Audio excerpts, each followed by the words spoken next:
امروز رئیس جمهور امامعلی رحمان در فستیوال اطلس و ادرس 2015 در قصر ارباب ناحیه باباجان غفورov اشتراک کرد.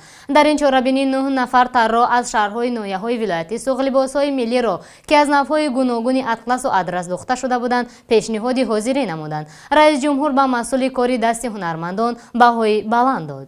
در این همایش طراحان از 3 نامگوی متاع گوناگون اطلس و ادرس کورته‌ها را با طرح‌های ملی و حاضر زمان دوخته پیشکش اهل نشست کردند. ذکر گردید که عین زمان در ولایت سوخت 80 مرکز اطلس و ادرس بافی بنیاد یافته است و تا آخر سال این شماره باید به 150 عدد رسانیده شود. عین حال نزدیک 600 نفر زنان و دختران به هنرآموزی جلب گشتند که در مدت کوتاه همچون متخصص به جای کار دائمی تامین می‌گردند. در آخر برنامه به اشتراکچیان موفق و غالی برای بافتن اطلس و ادرس خوشصفت جایزه در حجم 10 و 8 هزار سومانی معین کرده شده بود که آن را امامعلی رحمان در وضعیت تنتنوی تقدیم کرد.